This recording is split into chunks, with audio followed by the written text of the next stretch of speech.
Assalamualaikum warahmatullahi wabarakatuh. Selamat malam. Jadi sama saya sama Mas Dimas nanti akan bahas faal. Jadi kita gantian ya nanti ya. Jadi kalian yang ngabari kita sudah sampai mana, terus yang belum apa.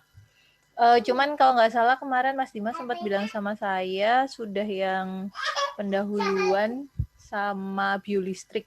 Berarti nanti lanjutannya adalah otot.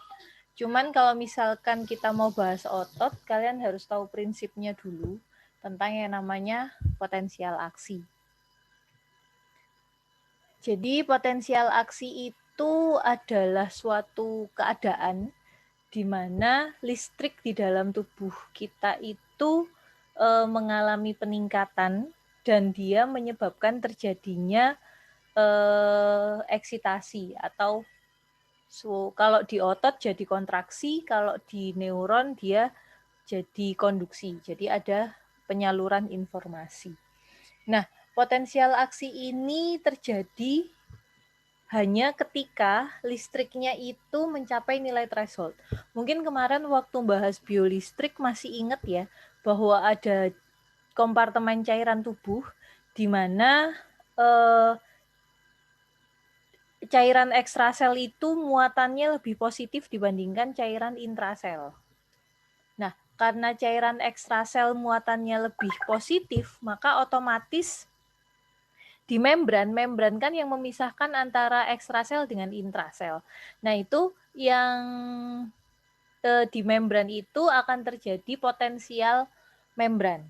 Nah, potensial membran dalam keadaan istirahat itu kalau di otot minus 90, kalau di neuron minus 70. Jadi nilainya min. Kenapa? Karena sel di dalam sel itu nilainya lebih negatif. Nah, potensial aksi itu terjadi ketika resting membran potensial atau potensial listrik yang ada di dalam membran itu dia meningkat. Dan itu harus melewati yang namanya threshold. Nah, kalau dia tidak melewati threshold, maka namanya bukan potensial aksi, tapi hanya depolarisasi lokal saja. Mungkin masih ingat di membran sel itu ada ion channel ya, ada saluran ion. Di situ ada 4 saluran ion utama yang nanti hubungannya sama otot ya. Ada saluran ion natrium, saluran ion kalium, saluran ion kalsium, dan saluran ion klorida. Nah, terjadinya potensial aksi itu kebanyakan karena terbukanya saluran ion natrium. Kalau saluran ion natrium terbuka, maka otomatis natrium itu dia akan masuk. Natrium itu dia akan masuk ke dalam sel, merubah muatan yang ada di dalam sel itu menjadi lebih positif.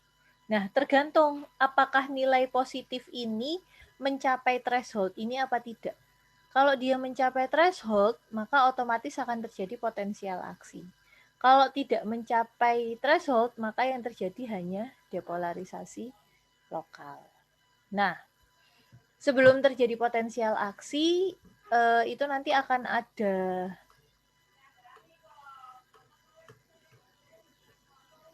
bentar. Saya lihatkan gambar yang lebih ini ya.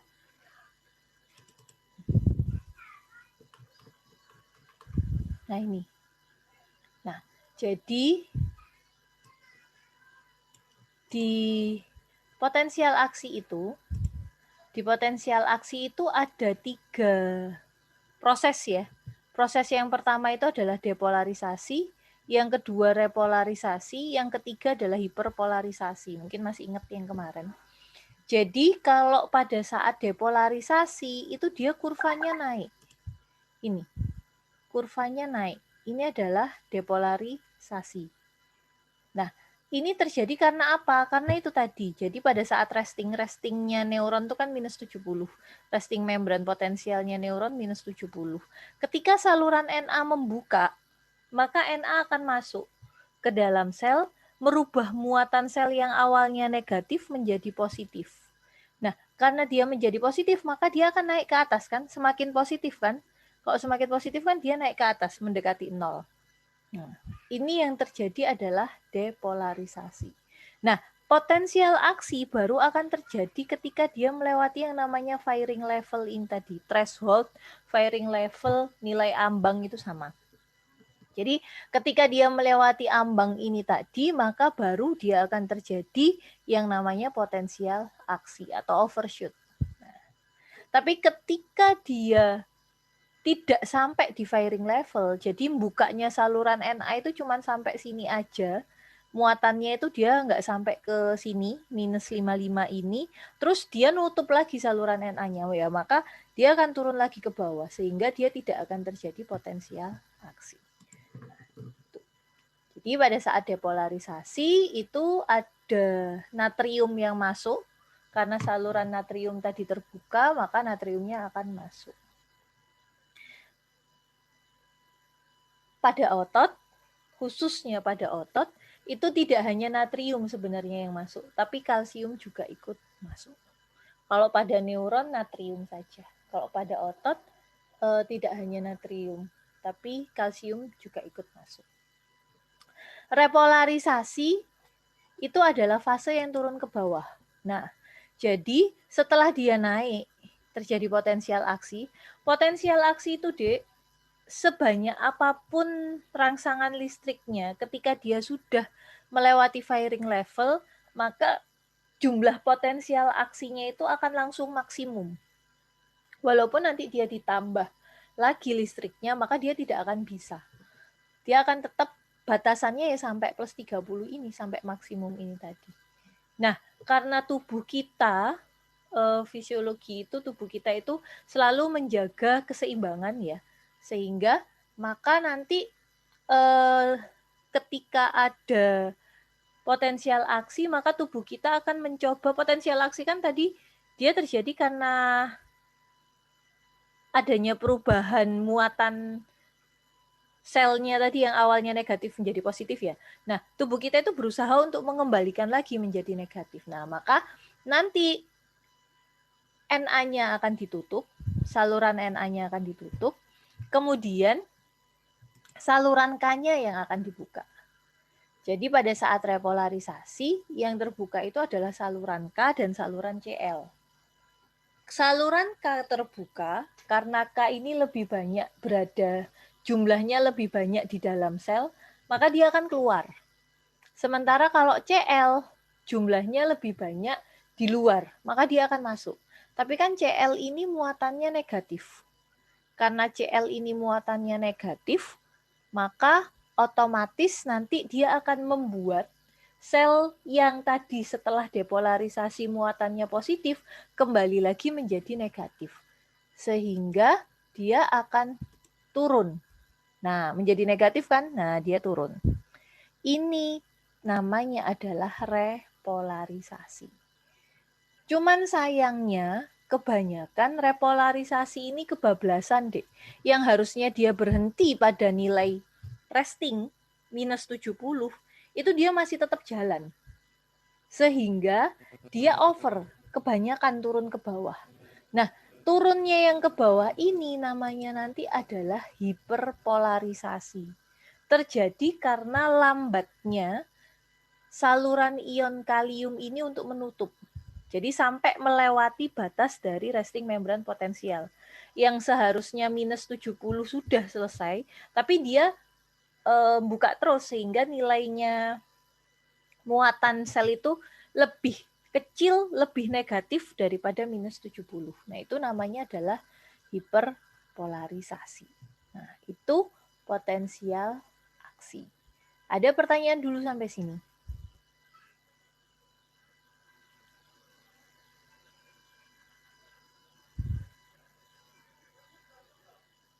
Ada pertanyaan dulu sampai sini? Paham ya?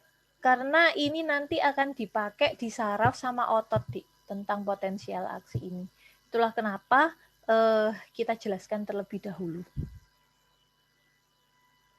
Oke, kalau tidak ada kita lanjut ya. Potensial aksi ini mempunyai sifat khusus. Yang pertama, itu dia adalah all or none. Satu atau tidak sama sekali. Apa maksudnya? Seperti yang saya bilang tadi, potensial aksi baru akan terjadi ketika listriknya atau saluran Na-nya itu merubah muatan sel yang ada di muatan negatif yang ada di dalam sel itu menjadi lebih positif sampai batas threshold. Nah, kalau dia tidak mencapai batas threshold, maka tidak akan terjadi potensial aksi. Itu namanya none. Tapi kalau all, ketika dia sudah melewati batas threshold, sebanyak apapun dia dirangsang lagi listriknya, maka dia hanya akan mencapai nilai maksimal. PA-nya akan tetap sama. Potensialnya akan tetap sama. Plus 30 ya sudah plus 30. Walaupun misal dia dikasih listrik itu sampai 100 volt, sampai 150 volt. Nah, kalau 150 dikurangi minus 70 itu kan berarti berapa? Sampai lebih dari plus 30 kan ya. Nah, itu tapi tetap maksimalnya dia hanya sampai di plus 30. Nah, itu namanya adalah hukum Al or none. Satu atau tidak sama sekali. Jadi, begitu dia melewati threshold, maka potensial aksinya sebanyak apapun listrik yang diberikan, potensial aksinya akan tetap sama. Kalau dia tidak melewati threshold, ya tidak akan terjadi potensial aksi. Itu namanya hukum Al or none. Nah, yang kedua, potensial aksi itu dia harus bisa menjalar ke segala arah atau propagasi. Jadi misal, ini contohnya sel neuron ya. Jadi misal, dia dimulai potensial aksi itu dari tengah. Maka dia harus bisa menjalar ke kanan dan ke kiri. Nah, ini adalah propagasi. Jadi dia terus akan menjalar terus. Nah, bedanya ketika ada akson, ini kan akson ya, Dik ya. Ingat di situ kemarin yang dia cuma satu, tidak bercabang dan panjang, itu kan akson. Nah, akson itu ada akson yang bermielin dan ada akson yang tidak bermielin. Semoga masih ingat. Akson yang tidak bermielin, maka dia akan merambat biasa. Ya udah jalan aja biasa. Tapi kalau dia akson yang bermielin, mielin ini mempunyai sifat dia tidak bisa dilewati oleh listrik. Nah, sehingga potensial aksinya dia menjalarnya akan melewati lubang-lubang di antara mielin. Namanya adalah node of Ranvier. Jadi potensial ini mielinnya ya. Agak nggak jelas, nanti coba saya gambarkan lagi ya. Ini mielinnya. Nah, nanti dia akan lompat, Dik. Kalau biasa, kalau tanpa mielin kan dia jalan aja biasa. Kalau di sini karena dia punya selubung mielin dan selubung mielin itu tidak bisa mengantarkan listrik, maka dia akan lompat. Nah, lompat ke sela-sela di antara akson yang tidak mempunyai selubung mielin. Jadi selubung mielinnya itu separuh, satu segmen gitu. Nah, dia akan lompat begini. Ini namanya adalah saltatory conduction. Jadi konduksi yang melompat-lompat. Nah, ini lebih cepat daripada dia hanya jalan biasa. Sehingga akson yang memiliki selubung mielin, dia akan memiliki kecepatan yang lebih daripada akson yang tidak memiliki kecepatan, tidak memiliki selubung mielin. Ini namanya adalah saltatory conduction. Lompatannya itu melalui nodus Ranvier. Titik kosong dari akson yang tidak ada selubung mielinnya. Nah, itu propagasi. Yang ketiga, sifat dari potensial aksi itu ada 3. Al or none, propagasi tadi. Yang ketiga itu adalah dia tidak bisa sumasi. Seperti yang saya bilang tadi, hukum Al or none. Ketika dia mau ditambahkan, maka potensial aksinya tidak akan bertambah. Nah, sumasi sendiri itu hanya bisa terjadi pada depolarisasi lokal. Ingat tadi, depolarisasi lokal itu yang dia belum melewati threshold. Jadi ketika dia masih di bawah threshold, jadi masih di sini. Nah, itu dia masih bisa sumasi. Tapi ketika dia sudah melewati threshold, nah namanya adalah jadi potensial aksi. Kalau potensial aksi dia nggak bisa ditambahkan. Nah, kalau depolarisasi lokal, ini tadi ya, depolarisasi lokal atau sebelum dia melewati threshold, itu dia bisa ditambahkan. Ditambahkannya dengan apa? Ada 2 jenis yang namanya sumasi itu. Ada sumasi spasial, ada sumasi temporal. Kalau sumasi spasial itu rangsangannya cuma 1 tapi banyak. Rangsangannya lebih dari 1 tapi bersamaan. Kalau temporal itu dia ditambahkan. Jadi contohnya kalau spasial itu kayak remote, dia ada baterainya 4. Nah, itu sumasi spasial. Jadi rangsangannya lebih dari 1 tapi bersamaan. Nah, kalau yang temporal itu ditambahkan. Jadi habis dia dirangsang, terus dirangsang lagi, berulang-ulang. Itu adalah sumasi spasial. Sekali lagi, sumasi hanya terjadi pada depolarisasi lokal. Nanti bentuknya akan seperti apa? Bentuknya akan seperti ini. Seret, jadi dia naik, terus turun, naik lagi, naik lagi, naik lagi. Seperti itu. Itu sumasi. Ini. Kan dia sebelum minus 55 ya. Nah kan thresholdnya tadi kan minus 55. Jadi dia akan ditambahkan. Pada akhirnya depolarisasi lokal itu akan bisa menjadi potensial aksi ketika penambahan atau sumasi dari depolarisasi lokal itu melewati threshold. Ketika dia sudah melewati threshold, maka dia akan mengalami dia akan mengalami potensial aksi. Jadi gitu. Depolarisasi lokal bisa terjadi potensial aksi, bisa. Cuman harus terjadi sumasi atau penambahan dari rangsangan tersebut sampai melewati threshold. Oke. Itu untuk sifat potensial aksi. Ada pertanyaan dulu sampai sini? Belum? Kita lanjut ya. Nah, potensial aksi ini macamnya ada 2. Ada spike, ada plateau. Bedanya apa? Bedanya pada kurvanya. Kalau spike itu seperti biasa, seperti ini tadi, naik 1, terus dia langsung turun. Ini terjadi depolarisasinya cepat. Jadi kan dia lancip gitu ya, spike kan. Ini terjadi depolarisasi cepat, terus terjadi repolarisasi juga cepat. Nah, depolarisasi cepat dan repolarisasi cepat ini tadi terjadi di otot lurik dan beberapa otot polos. Soalnya nanti otot polos itu ada yang single unit, ada yang multiple unit. Nanti kita dibahas di soal otot. Jadi, depolarisasi cepat dan repolarisasi cepat. Itu spike. Nah, yang kedua adalah plateau. Plateau ini dia lebih landai. Gambarnya seperti ini, Dik. Seret. Ada fase melandai.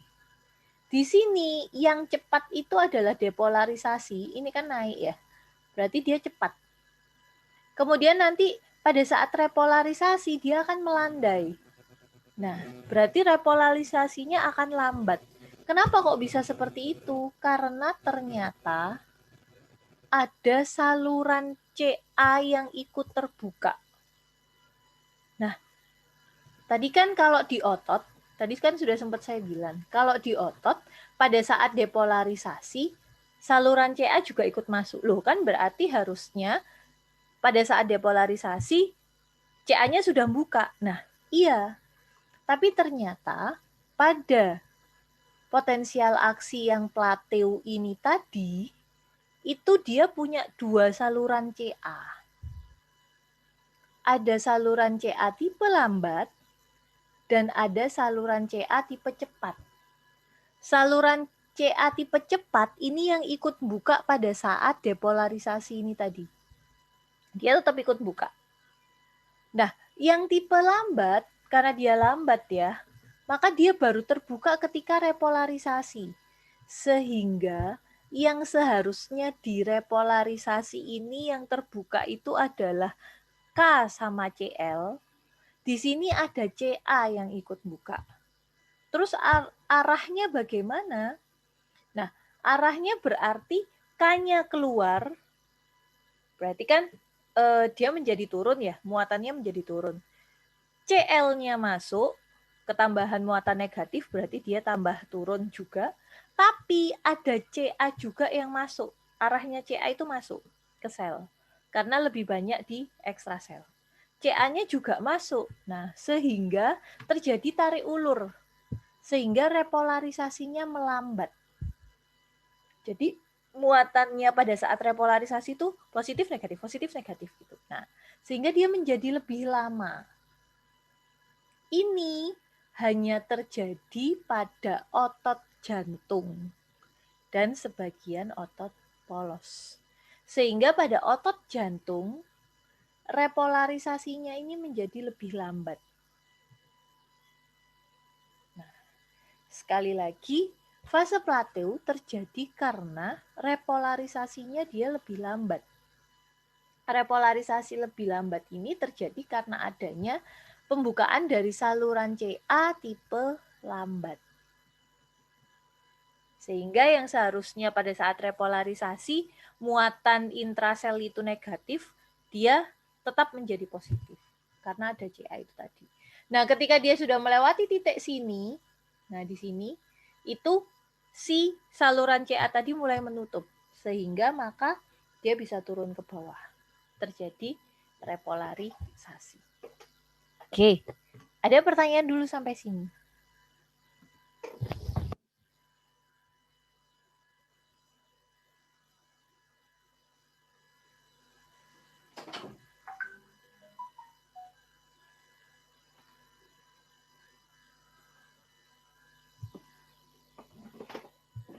Ada pertanyaan dulu sampai sini?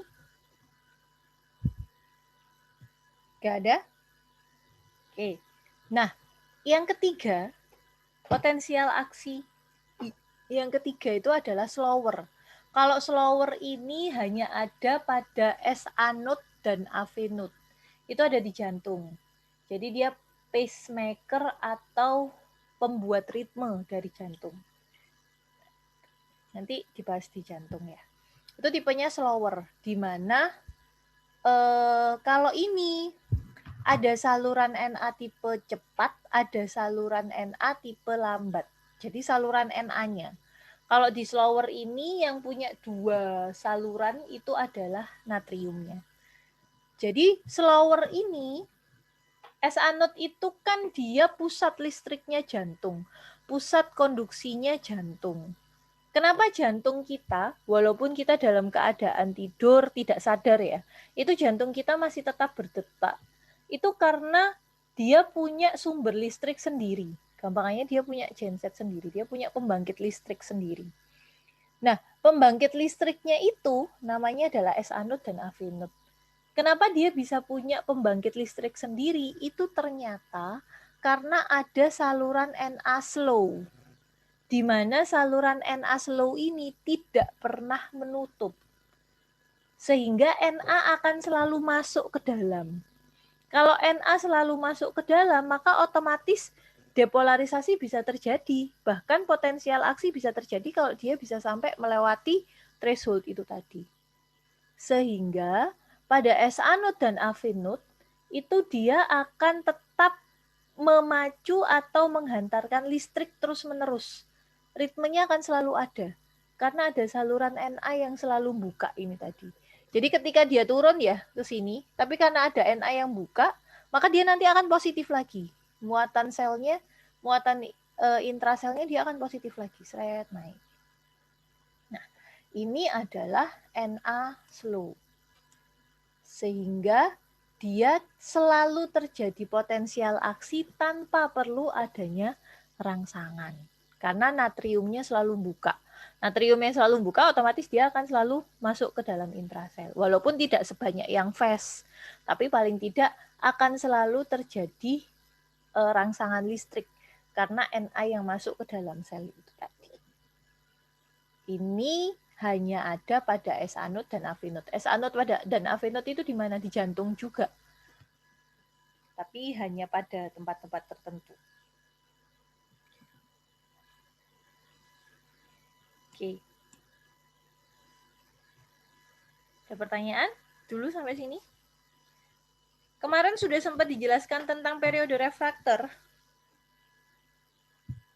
Sudah belum? Belum ya kayaknya, Dok. Belum ya? Oke. Nah, itu. Berikutnya, kalau kita ngomong tentang potensial aksi, maka kita akan ngomong tentang periode refraktor. Tadi sempat saya bilang bahwa potensial aksi itu dia bisa potensial aksi itu dia tidak bisa disumasi, sorry, balik saya ngomongnya. Potensial aksi itu dia tidak bisa disumasi atau ditambahkan. Apa maksudnya disumasi? Dirangsang listrik lagi supaya dia terjadi potensial aksi. Nah, itu enggak bisa. Kenapa? Karena ada yang namanya periode refraktor. Periode refraktor itu adalah suatu keadaan di mana sel itu menjadi insensitif atau tidak peka terhadap rangsang walaupun dia distimulus lagi. Jadi periode refraktor itu adalah suatu waktu, suatu saat ketika sel tersebut tidak peka terhadap rangsang walaupun dia sudah dirangsang, dia tetap tidak akan mengalami penghantaran listrik. Itu adalah periode refraktor. Periode refraktor itu dia ada dua. Ada periode refraktor absolut dan periode refraktor relatif. Periode refraktor absolut itu terjadi pada saat depolarisasi. Jadi pada saat dia naik ke atas. Itu periode refraktor absolut dan sedikit pada saat repolarisasi. Nah, sedikit pada saat repolarisasi. Sementara yang periode refraktor relatif itu terjadi setelah atau pada saat repolarisasi. Nah, apa bedanya antara periode refraktor absolut dengan periode refraktor relatif? Pada periode refraktor absolut, itu dia benar-benar absolut ya. Dia benar-benar nggak bisa dirangsang lagi, Dek. Mau seberapapun rangsangan listriknya dikasih berapa watt, dikasih berapa ini, tetap dia tidak akan bisa. Itu periode refraktor absolut. Tapi kalau relatif, sesuai dengan namanya relatif, bisa, masih bisa sih dirangsang. Cuman dia membutuhkan effort yang lebih. Apa maksudnya effort yang lebih? Berarti ketika pertama dia mengalami depolarisasi ini di awal yang tadi, dia dirangsang dengan 100 volt. Nah, untuk dia bisa dirangsang pada periode refraktor absolut, itu dia harus lebih dari 100 volt. Bisa 2 kali lipat, bisa 3 kali lipat. Yang jelas lebih daripada saat pertama tadi. Nah, maka nanti dia baru akan bisa mengalami potensial aksi lagi. Jadi dia nggak perlu nunggu sampai dia selesai repolarisasinya untuk dia bisa mengalami potensial aksi lagi. Nah, itu adalah periode refraktor. Ini akan berbeda pada 3 macam potensial aksi tadi. Kalau yang spike, itu periode refraktor absolutnya itu dia sampai di repolarisasi, sampai di puncak sini. Nah, sedikit beberapa milisecond setelah repolarisasi. Nah, ini. Sementara kalau yang plateau, sehingga nanti bisa terjadi seperti ini ya. Nah, nih. Jadi dia naik, depolarisasi, seret. Ini kan refraktor absolut ya. Nggak bisa kan dia dirangsang. Nah, ketika dia sudah mulai turun, mulai repolarisasi, dia dirangsang di sini dengan rangsangan yang lebih besar daripada yang awal, maka dia nanti tidak akan turun, tidak akan terjadi repolarisasi, tapi dia akan naik lagi. Seret akan terus seperti ini. Nah, ini sehingga akan terjadi yang namanya sumasi temporal. Dengan catatan itu tadi, setelah periode refraktor relatif, rangsangannya itu setelah periode refraktor relatif dan rangsangannya jauh lebih tinggi daripada yang di awal. Tuh. Ini pada otot lurik itu periode refraktor absolutnya adalah 1/100 detik. Sementara kalau pada otot jantung itu 250 milisecond. Kenapa seperti itu? Ingat, otot jantung tadi itu adalah bentuknya plateu. Kalau dia bentuknya plateu, maka refraktor absolutnya itu dia memanjang sampai sini, Dik. Sehingga pada otot jantung tidak mungkin akan terjadi sumasi dari potensial aksi. Apa sih efeknya sumasi ini tadi? Sumasi yang ini. Ini kalau semakin cepat dia dirangsang, maka dia akan bisa mengalami yang namanya kram, tetani. Nah, itu. Tapi pada otot jantung, karena dia bentuknya plateu, maka dia tidak akan bisa mengalami tetani. Karena dia akan tetap ada fase ininya. Jadi dia akan selesai turun dulu. Baru nanti dia akan bisa dirangsang lagi. Kalau yang spike, kalau yang lambat malah nggak bisa. Karena dia ininya lambat, ininya juga lambat. Jadi nggak bisa, malah dia lebih lama lagi. Itu perbedaannya. Periode refraktor. Ada pertanyaan? Jelek banget, Dik. Iya, nanti saya gambarkan lagi ya. Ada pertanyaan dulu sampai sini? Belum? Saya nggak terlalu cepat kan ya? Nggak ya? Udah pasti. Oke. Ya wes. Nah, selanjutnya.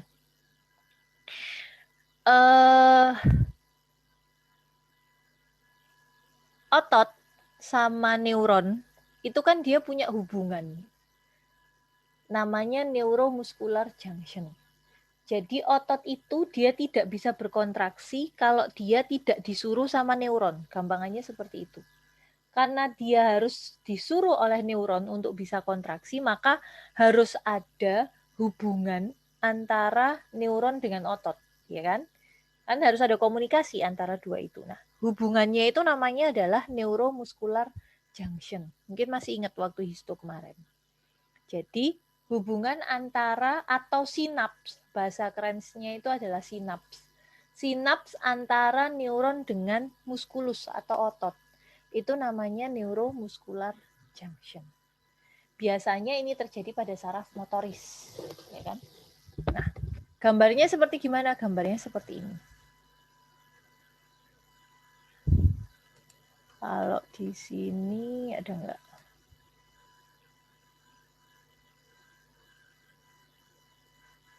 Oh, nggak ada.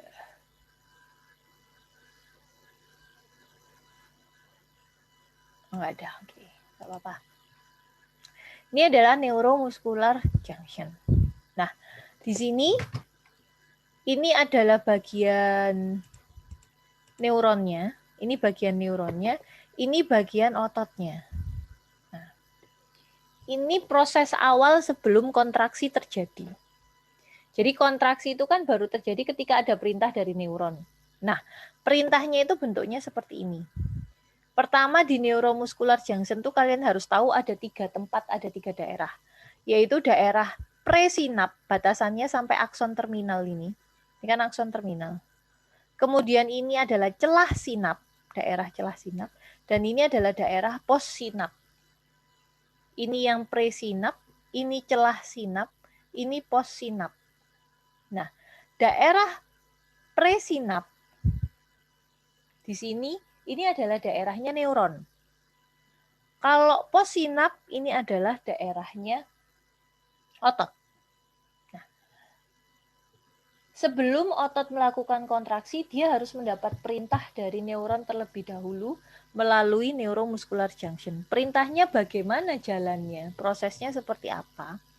Jadi ketika ada potensial aksi yang menyebar, potensial aksi tadi, kita itu yang awal tadi, nah ini kan disuruh, nah dia kan jalan di akson sampai ke otot, ini ototnya. Nah, potensial aksi itu dia akan terus mengalami propagasi, konduksi, terus sampai dia di sini, di akson terminal. Nah, karena adanya potensial aksi di akson terminal ini, maka dia akan membuka pintu Ca, kalsium, yang ada di akson terminal. Karena potensial aksi tadi, dia membuka pintu kalsium yang ada di sini, kemudian nanti kalsium akan masuk ke dalam. Dengan adanya kalsium masuk ke dalam, maka nanti akan terjadi pengeluaran atau eksositosis dari asetilkolin. Asetilkolinnya nanti dia akan keluar. Karena asetilkolin sudah ada di sini ya, sudah ada di akson terminal. Karena adanya kalsium yang masuk ke dalam akson terminal tadi, itu sebagai tanda, sebagai perintah asetilkolin untuk keluar. Jadi asetilkolin akan keluar. Nah, ketika asetilkolin itu keluar di celah sinaps, maka dia nanti akan menempel pada reseptor yang ada di sel membrannya otot. Nanti ketika ada asetilkolin yang nempel di reseptornya membran otot ini, maka dia akan membuka pintu Na. Nah, jadi saluran Na-nya akan buka. Karena saluran Na-nya buka, maka otomatis natrium akan masuk ke sini. Natrium yang masuk ke sini, itu nanti dia akan menyebabkan terjadinya depolarisasi. Ingat tadi? Dia akan menyebabkan terjadinya depolarisasi. Nah, terjadi depolarisasi, potensial aksi. Dia akan menyebar lagi ke seluruh sel otot. Nah, masalahnya di celah sinaps ini, dia ada yang namanya enzim asetilkolin esterase. Di mana enzim asetilkolin esterase ini, itu fungsinya itu adalah untuk menghancurkan asetilkolin.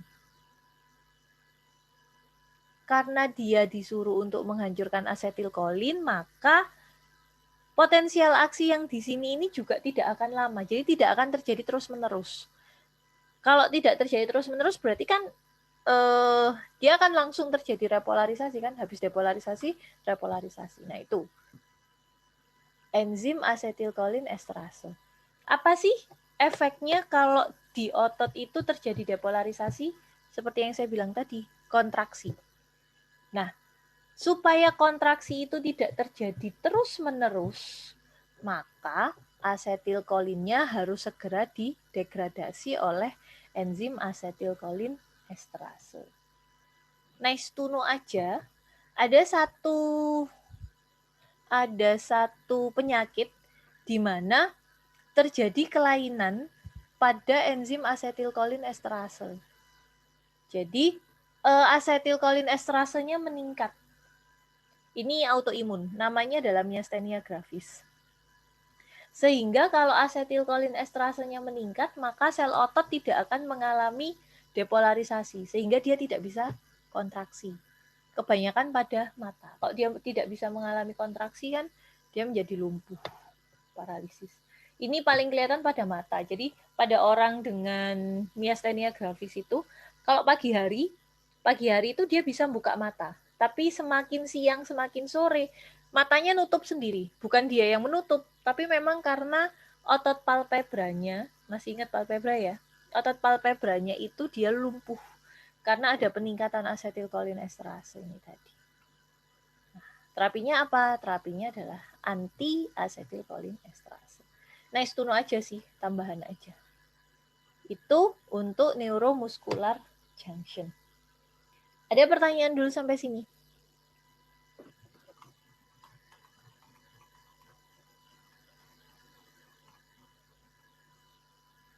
Cukup? Nah, sekarang kita masuk ke faal otot dulu.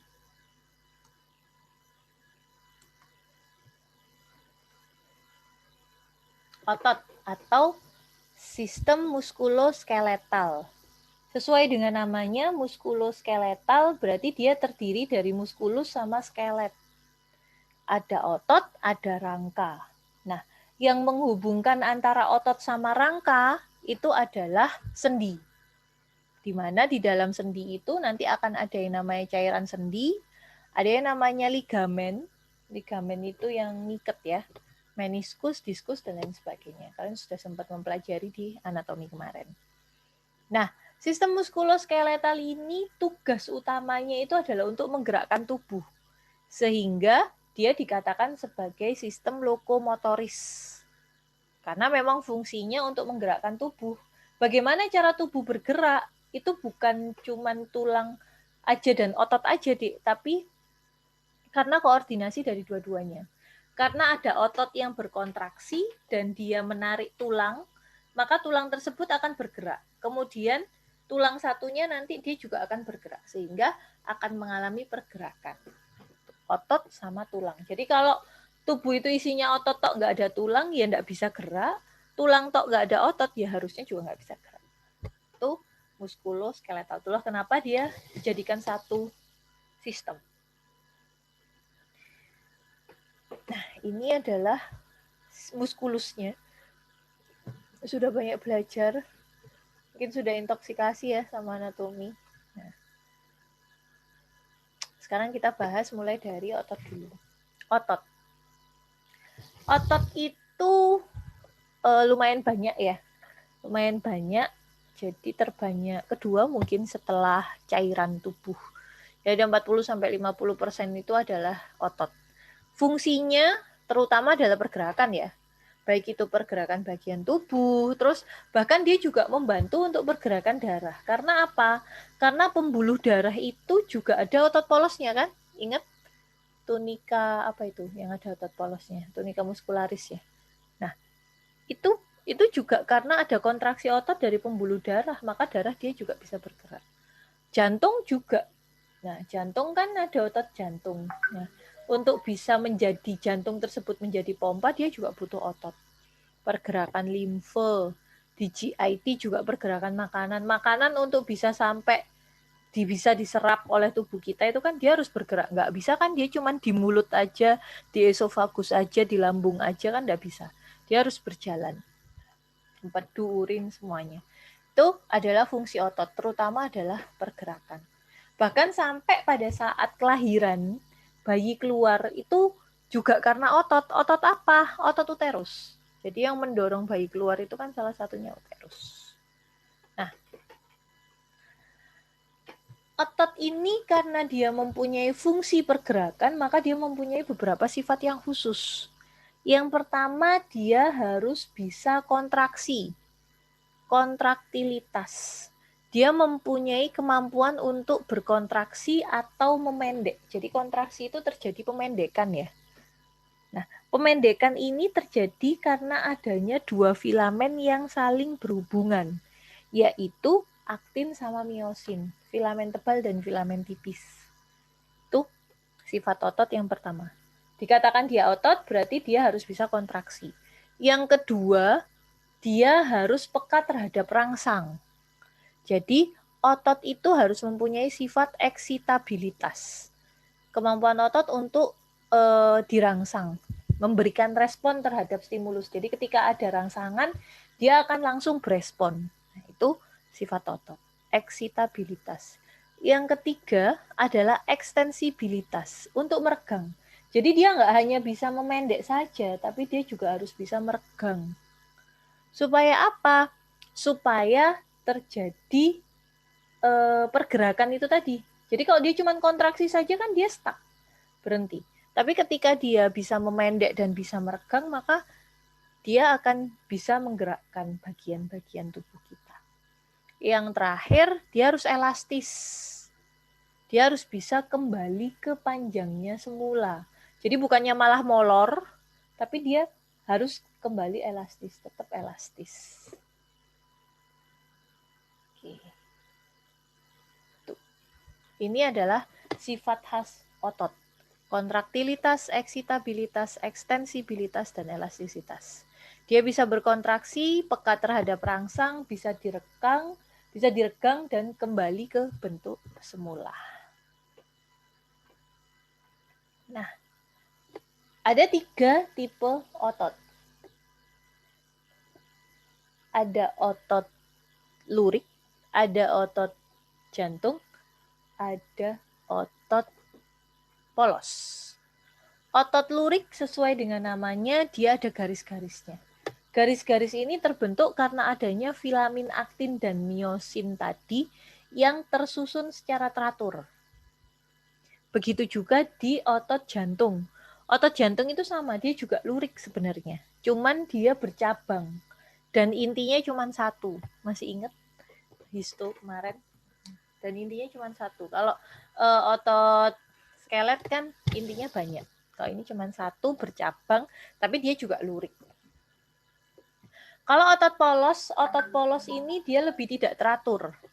Jadi ada, aktin miosinnya ada, jelas dia harus ada. Karena kalau dia nggak ada, maka tidak akan bisa terjadi kontraksi. Karena sebenarnya kontraksi itu karena hubungan dari aktin sama miosin itu tadi. Ada aktin, ada miosin, cuman dia polanya tidak teratur, sehingga tidak terbentuk lurik ini tadi. Itu otot polos. Ini lurik, polos, jantung. Nah, ciri khasnya apa masing-masing? Secara faal ya, bukan secara histo ya. Kalau secara histo sudah sempat kalian bahas kemarin. Secara faal,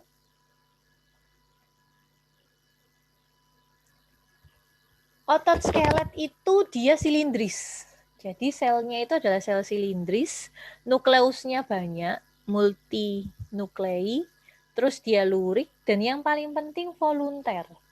Kita harus sadar pada saat kita menggerakkannya. Nah, dan dia kontraksinya tipe spike, tipe cepat. Depolarisasi cepat, repolarisasi cepat. Kontraksinya cepat dia. Nah, ini. Otot skelet. Kalau otot polos itu dia bentuknya seperti gelendong. Nukleusnya cuma satu. Karena filamennya tidak teratur, maka dia tidak berbentuk lurik. Dan dia involunter. Tidak sadar. Contohnya apa sih otot polos itu? Paling banyak di pencernaan. Kalian kan nggak sadar toh kalau sedang mencerna. Kalau kalian sedang menurunkan makanan dari lambung ke duodenum, itu kan nggak sadar. Nah, di sini karena dia tidak sadar juga ya, jadi dia tidak dibutuhkan kontraksi yang cepat. Jadi jenis potensial aksinya biasanya slow. Jadi kontraksinya itu lambat gitu. Dia nggak butuh sesuatu yang cepat. Itu otot polos. Otot kardiak ini gabungan antara keduanya. Bentuknya hampir mirip seperti lurik. Cuman dia satu sel ya. Lurik sama seperti lurik, hampir mirip lurik. Cuman dia involunter. Jadi dia involunter, dia tidak sadar. Dan kontraksinya medium, plateu tadi. Medium ya. Jadi ada ritmenya tersendiri. Jantung kan punya ritme tersendiri. Jadi ada ritmenya tersendiri untuk yang otot jantung ini.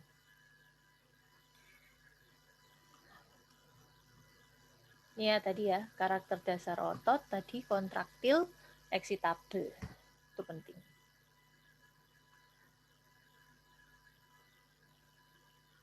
Nah, karena dia punya elastisitas sama dia punya kontraktilitas dan apa tadi? Elastis, kontraktil sama ekstensibilitas. Jadi dia bisa diregang kembali ke bentuk semula dan dia bisa memendek. Maka dia mempunyai sifat seperti pegas. Ada yang namanya gaya recoil. Nah, di gaya recoil ini nanti mungkin kalian masih ingat ya fisika. Faal itu tidak lepas dari fisika. Ada yang namanya hukum Starling. Ada namanya hukum Van Starling. Di mana otot tersebut makin diregang, maka reaksinya akan semakin besar. Jadi semakin dia diregang, maka kontraksinya itu hasilnya itu dia akan semakin besar. Itu hukum Van Starling. Kita masuk ke ini. Nah, kalian mungkin masih ingat bahwa otot itu dia terdiri dari serabut-serabut otot ya. Ada vasikel, Terus vasikel kalau dia dibuka dia ada serabut ototnya. Nah, kalian masih ingat yang miofilamen itu ya? Nah ini ada Z-line, ada sarkomer. Nah ini yang tadi saya bilang dia bentuknya teratur deh kayak gini. Ada filamen tebal, ada filamen tipis. Oke.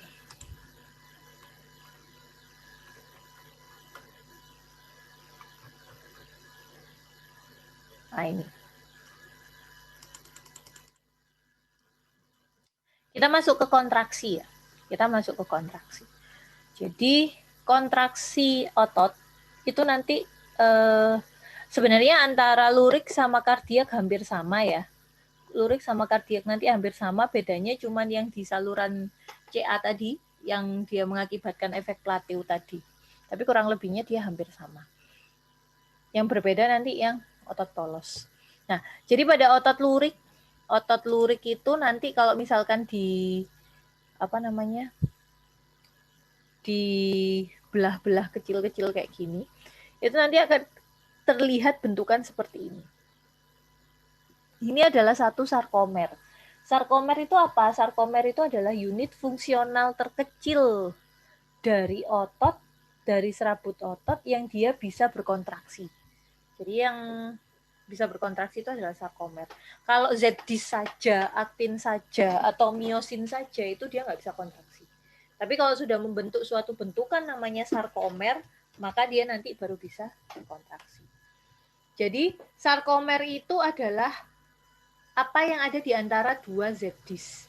Ini Z-dis 1, ini Z-dis 2. Nah, antara Z-dis 1 sama Z-dis 2 ini nanti ada aktin, filamen tipis, ada miosin, filamen tebal.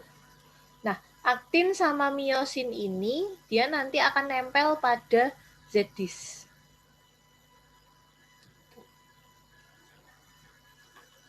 Nah, filamen tipis atau aktin, filamen tipis sih, itu isinya tidak hanya aktin saja, tapi juga ada troponin, ada tropomyosin. Ini protein. Aktin juga protein sih, Dik. Nah, troponin sama tropomyosin ini nanti dia akan membentuk suatu bentukan yang kelihatan nggak di sini? Oh, nggak kelihatan. Nah, kayak ini. Nah, jadi ini adalah filamen tipis atau aktin. Jadi yang biru-biru besar ini adalah aktinnya. Terus ini adalah tropomyosinnya. Terus ini adalah troponin kompleks. Nah, kenapa dikatakan troponin kompleks? Karena troponin itu nanti akan ada yang namanya troponin T, troponin I, dan troponin C. Masing-masing mempunyai fungsi yang berbeda-beda. Nah, sementara kalau di filamen tebal itu isinya cuma miosin aja. Tapi miosin itu nanti akan ada bentukan kepala, ada bentukan ekor, sama bentukan leher. Kepala, leher, sama tubuh. Itu miosin. Nah, bagaimana suatu kontraksi bisa terjadi? Itu terjadi karena adanya hubungan.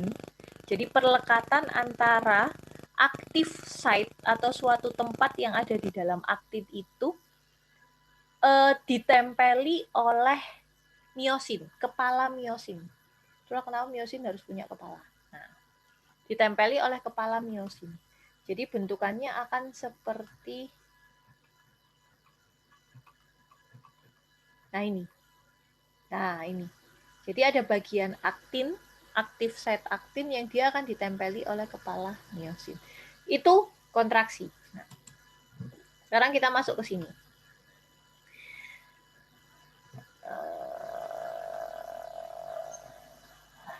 Nih, mekanisme kontraksi otot. Jadi kontraksi otot itu pertama dimulai dari potensial aksi yang terjadi di neuromuscular junction. Ingat tadi di neuromuscular junction terjadi apa? Awalnya terjadi potensial aksi yang menyebar di sepanjang akson sampai di akson terminal. Di akson terminal CA-nya pintu karena ada potensial aksi di akson terminal, pintu CA-nya buka, CA-nya masuk ke akson terminal, kemudian asetilkolin akan keluar eksositosis. Nah, begitu terjadi eksositosis, maka nanti begitu dia terjadi eksositosis, maka nanti asetilkolin ini dia akan nempel pada reseptor di reseptor di membran sel otot. Nah, reseptor yang ada di dalam membran sel otot nanti dia akan membuka pintu Na. Pintu Na membuka, jadi itu potensial aksi yang di NMJ ya. Terus pintu Na membuka, maka potensial aksi akan terjadi di sepanjang sel membran sel otot. Nah, membran sel otot itu dia bentuknya khas. Dia punya yang namanya T-tubul dan ada yang namanya retikulum endoplasma. Jadi di sini ini tadi, nah ini terjadi NMJ, ini NMJ-nya ya, ini NMJ-nya. Kemudian nanti ada potensial aksi tadi karena natriumnya buka di sini, di sel ototnya natriumnya buka, maka akan terjadi potensial aksi, dia akan menyebar sampai masuk ke dalam T-tubul. Di T-tubul ini dia ada pintu, ada jembatan yang dia nempel sama sarkoplasmik retikulum. Retikulum sarkoplasma atau retikulum endoplasma kasarnya kalau sel biasa. Cuman kalau di otot namanya sarkoplasmik retikulum. Nah, itu nanti dia akan nempel di sini. Ketika terjadi potensial aksi yang menyebar sampai ke T-tubul tadi, maka dia akan langsung membuka pintu sarkoplasmik retikulum. Pintu sarkoplasmik retikulum ini terbuka. Isinya apa sih sarkoplasmik retikulum ini? Kalsium, Dek. Jadi kalsium akan keluar ke sitoplasma. Nah, ini ya. Kalsium yang keluar ke sitoplasma ini nanti dia akan nempel ini. Ini filamen tebal. Ini filamen tipis. Nah, kebalik ya ini harusnya ya. Ya wis, enggak apa-apa wis. Terus habis itu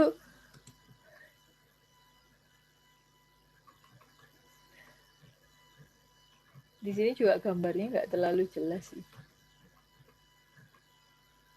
Oh ini. Nah ini. Asetilkolin buka pintu channel Na. Nah, terus habis itu nah ini. Nah, ini. Oh iya ini, gambar yang bagus ini. Jadi ini tadi neuromuscular junction ya. Asetilkolin keluar, asetilkolin nempel di reseptor. Kemudian reseptor tadi akan membuka pintu ion Na. Na-nya masuk, terjadi propagasi dari potensial aksi sampai ke T-tubul. Nah, T-tubul ini dia punya pintu jembatan yang dia nempel sama sarkoplasmik retikulum. Sarkoplasmik retikulum isinya Ca. Begitu pintunya buka, maka Ca-nya akan keluar. Ca yang keluar ini nanti dia akan nempel pada troponin C. Penempelan kalsium pada troponin C ini akan merubah struktur dari filamen aktin sehingga nanti aktif site-nya terbuka. Jadi kalau dalam keadaan normal, aktif site itu akan tertutup. Ketutupan sama apa? Ketutupan sama troponin kompleks tadi. Tapi ketika ada kalsium yang nempel sama troponin C, maka nanti dia akan membuka aktif site tadi sehingga aktif site-nya yang terbuka tadi ditambah dengan adanya ATP, dia akan bisa menyebabkan penempelan dari kepala miosin dengan aktif site yang ada di aktin itu tadi. Nah, sehingga terjadilah yang namanya kontraksi. Begitu nanti kontraksi terjadi, maka otomatis kan, tadi seperti yang saya bilang, asetilkolinnya kan bisa habis ya, bisa dihabiskan kan. Kalau di sini asetilkolinnya habis, maka otomatis potensial aksinya selesai. Kalsiumnya kan sudah enggak keluar lagi. Nah, nanti dia kalsium akan lepas. Kalsium akan lepas, kemudian nanti otomatis troponin C akan nutupi active site lagi. Nah, ini terjadi relaksasi. Bisa dipahami sampai sini? Itu kontraksi sama relaksasi.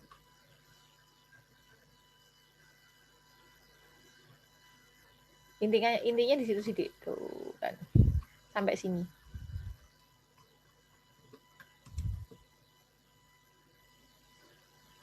Ada pertanyaan mungkin? Apa perlu saya ulang lagi untuk yang mekanisme kontraksi?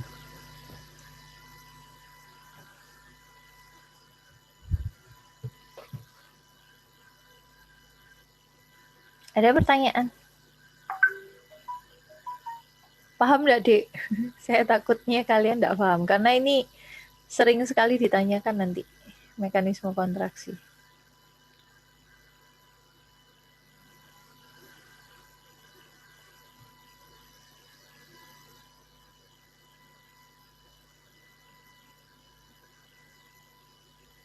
Nggak ada ya? Bener ya, nggak ada ya? Oke, ya wis. Saya ulang sedikit lagi ya. Jadi kontraksi otot itu dimulai dari potensial aksi yang ada di NMJ. Mulai dari potensial aksi yang ada di NMJ, kemudian asetilkolin akan masuk ke celah sinap. Asetilkolin yang masuk ke celah sinap, nanti dia akan menempel pada plasma membran sel otot, kemudian nanti dia akan menyebabkan terjadinya potensial aksi, karena saluran NA-nya buka. Saluran NA buka, potensial aksi, dia akan menjalar sampai ke T-tubul. T-tubul itu dia akan nempel dengan sarkoplasmik retikulum. Kemudian dia akan membuka pintu CA yang ada di sarkoplasmik retikulum. CA-nya keluar ke sitoplasma. CA yang keluar ke sitoplasma, dia akan ditangkap oleh troponin C. Kemudian karena troponin C sudah nempel sama kalsium, maka akan terjadi perubahan struktur dari aktin. Sehingga aktif site-nya terbuka. Adanya aktif site terbuka ditambah dengan adanya ATP, dia akan menyebabkan terjadinya penempelan antara kepala miosin dengan aktif site aktin. Penempelan ini dia akan menarik. Jadi ada yang namanya penempelan. Kalau penempelan ini masih cross-braid, nama kerennya itu cross-braid attachment. Apa sih? Jembatan ya? Jembatan silang. Nah, jembatan silang. Bahasa Guyton-nya gitu. Jembatan silang kalau nggak salah. Nah, penempelan, kemudian nanti setelah itu baru akan terjadi power stroke atau kayuhan atau kontraksi. Jadi pada power stroke ini, kan dia sudah nempel. Awalnya nempel itu sudutnya 90 derajat. Terus nanti dia akan ditarik. Nah, ketika dia ditarik, sudutnya menjadi 45 derajat. Ini namanya adalah power stroke. Pada saat power stroke inilah terjadi kontraksi. Jadi sarkomernya memendek, pita I dan pita A-nya, pita I-nya mendek, pita A-nya tetap. Nah, kemudian asetilkolinnya kan lepas tadi. Asetilkolinnya habis, maka tidak ada potensial aksi lagi. Karena tidak ada potensial aksi lagi, kalsiumnya lepas dari troponin. Kalsium yang lepas dari troponin ditambah dengan ATP lagi, jadi butuh ATP ya. Kontraksi sama relaksasi itu dua-duanya butuh ATP. Karena ada ATP baru lagi, maka nanti dia akan bisa melepas. Nah, karena kalsiumnya sudah lepas dari troponin, maka otomatis dia akan balik kan. Nah, akan balik menutupi aktif site lagi, maka mau tidak mau miosin akan lepas. Nah, miosin yang lepas ini nanti namanya adalah cross-braid detachment. Jadi pelepasan ya. Cross-braid detachment. Lepas. Kemudian nanti kalsium sisa, kan kalsiumnya ada lepas tadi. Nah, kalsium yang lepas tadi dia akan dipompa masuk kembali ke sarkoplasmik retikulum. Nah, itu proses dari kontraksi otot. Yang paling sering ditanya sih apa bedanya cross braid attachment sama power stroke. Jadi kalau yang attachment itu dia masih nempel, kalau power stroke itu dia yang sudah narik. Jadi aktin sama myosinnya dia narik.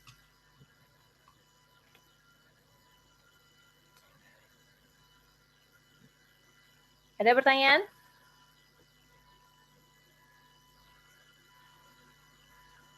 Oke, nggak ada. Kita lanjut.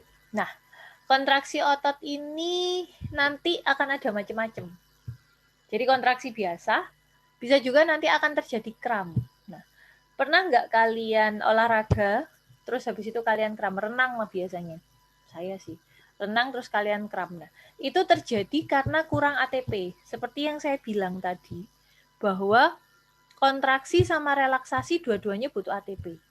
Jadi ketika relaksasi itu tidak ada ATP, maka kontraksi akan terus-menerus terjadi walaupun asetilkolinnya sudah nggak ada ya. Tapi dia sudah kadung nempel dan dia nggak bisa lepas karena tidak ada ATP itu tadi. Nah, itu kram. Beda sama rigor mortis. Kalau rigor mortis itu adalah kekakuan mayat akibat proses metabolisme di dalam sel berhenti.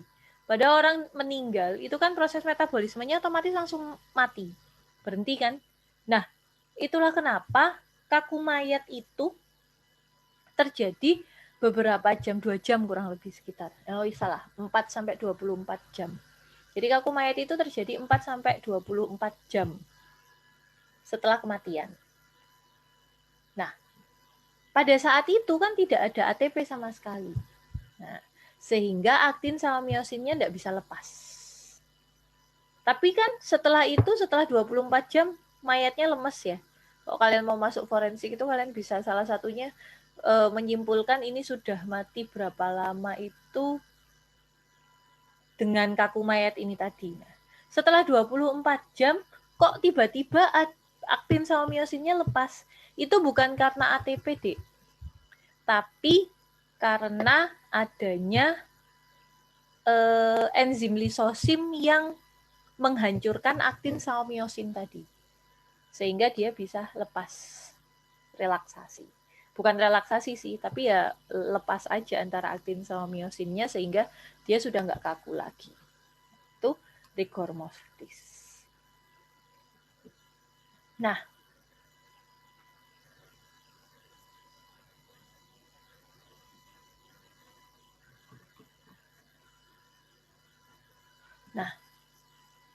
di otot itu dia juga bisa sumasi. Sumasinya di sini beda sama sumasi potensial aksi ya.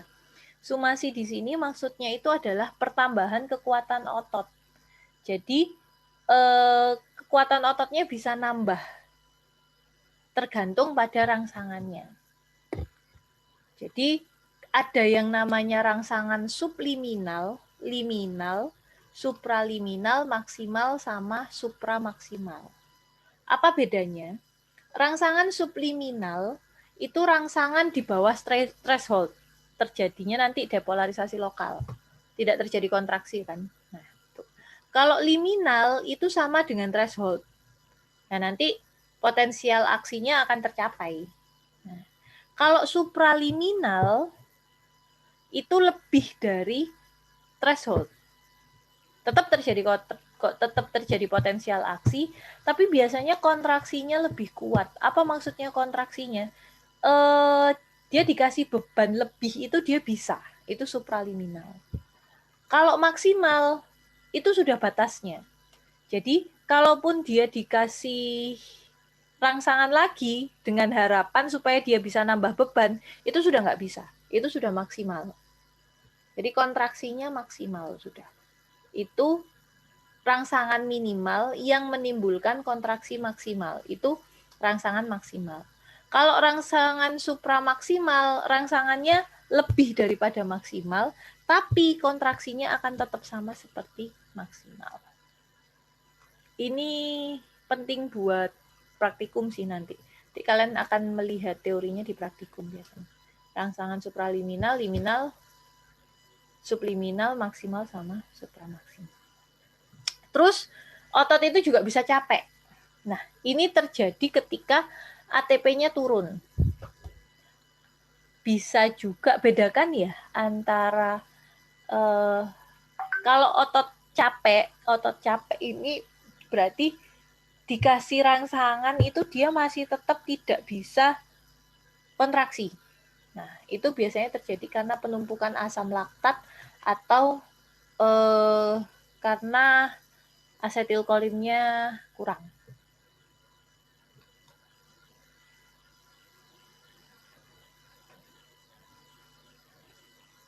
Atau bisa juga trip. Trip ini kayak getar gitu ototnya. Ototnya kayak getar.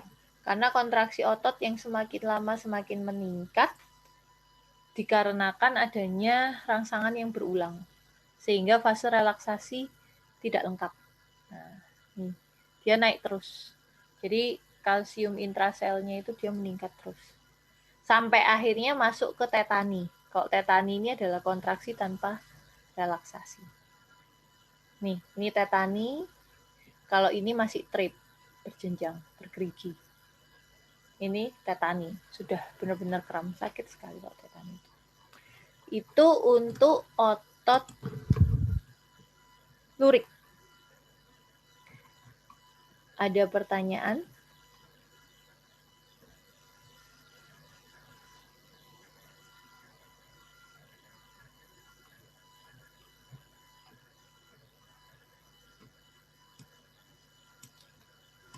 Kontraksi yang terakhir adalah otot polos. Nah, kalau otot polos, strukturnya saja berbeda ya. Jadi, di otot polos itu dia nggak punya T-tubul. Dia adanya adalah caveoli. Nah, terus miosin sama aktinnya itu nggak rapi, tapi dia kayak gini. Jadi miosinnya ada di tengah, aktinnya ada di pinggir gini. Terus dia nggak punya Z-line, dia punyanya dense body. Ini dense body. Aktinnya pun dia juga nggak punya troponin, tapi dia punya kalmodulin. Terus mekanisme kontraksinya gimana kalau dia nggak punya troponin? Tetap butuh CA, tetap butuh CA. Jadi sama ada apa namanya potensial aksi di NMJ, kemudian nanti terjadi NA masuk, potensial aksi di caveoli tadi ya, karena dia nggak punya T-tubul ya, jadi dia di caveoli. Terus habis itu nanti ion apa namanya ion CA-nya ke sitoplasma. Jadi di sini bedanya kalau yang di otot polos itu kalsiumnya tidak hanya dari sarkoplasmik retikulum saja, tapi dia juga dari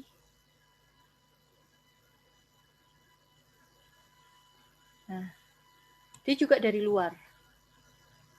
Jadi dia bisa kontraksinya itu terjadi karena ada CA ekstrasel masuk, atau bisa juga terjadi karena sarkoplasmik retikulum yang masuk.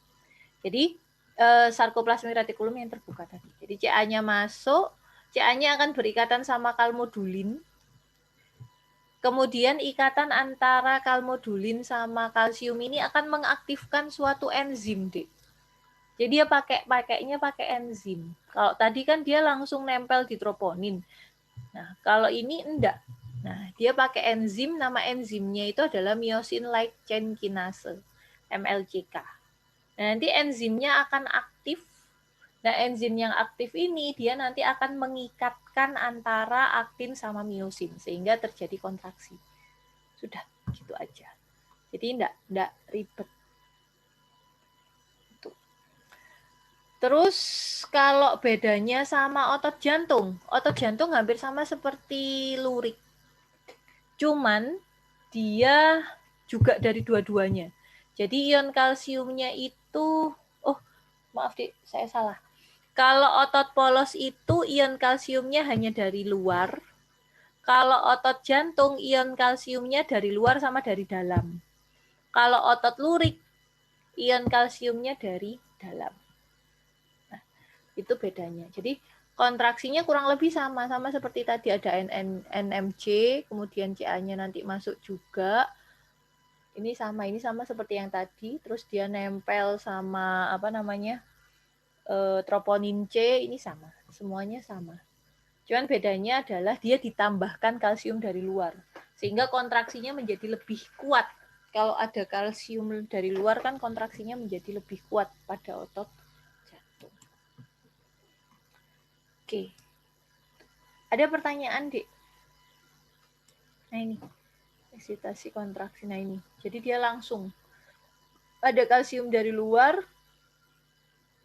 terus habis itu dia berikatan sama kalmodulin, mengaktifkan MLCK. Setelah MLCK aktif, baru terjadi kontraksi.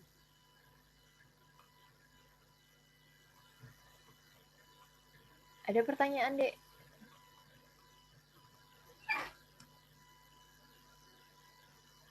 Ada pertanyaan?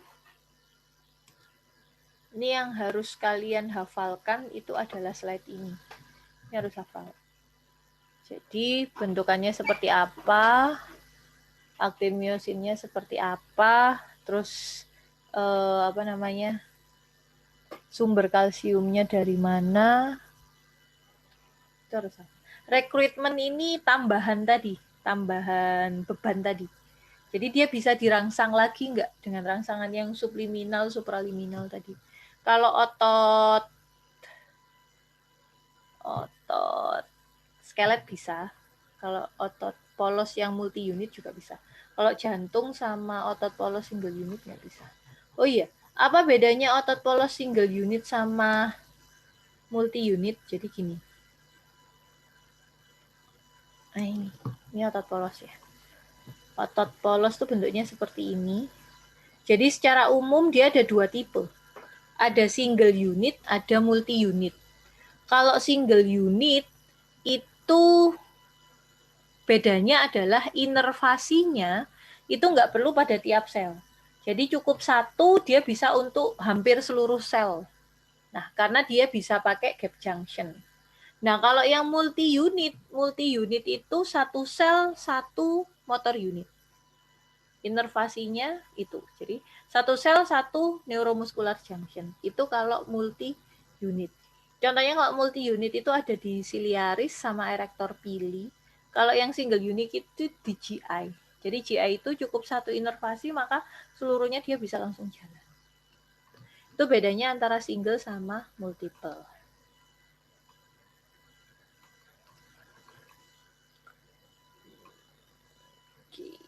Bisa kalian baca sendiri sih, Dek. Enggak. Intinya di tadi yang saya jelaskan tadi sih, kontraksi sama potensial aksi. Ada pertanyaan mungkin?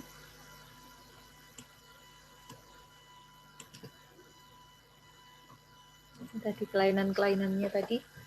Tetani, spasme. Apa bedanya tetani sama spasme?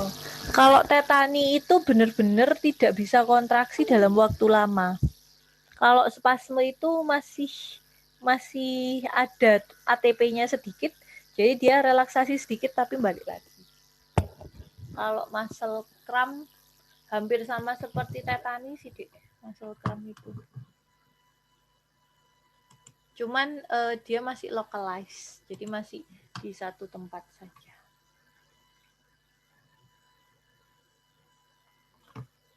Itu dulu mungkin ada pertanyaan fisiologi otot sama potensial aksi dan kontraksi.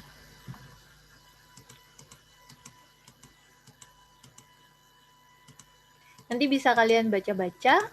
Kalau ada pertanyaan nanti silakan ditanyakan. Ini intinya di yang saya kasih tadi sih. Oh iya, nanti minta tolong diingatkan biar bisa saya gambarkan lagi ya. Karena yang ini jelek.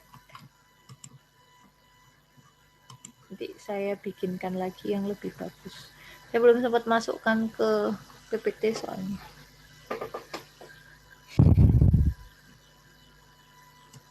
Kalau offline biasanya memang pakai coretan sih, Dik. Kita nggak pakai PowerPoint. Jadi coret-coretan gitu. Oke, ada pertanyaan?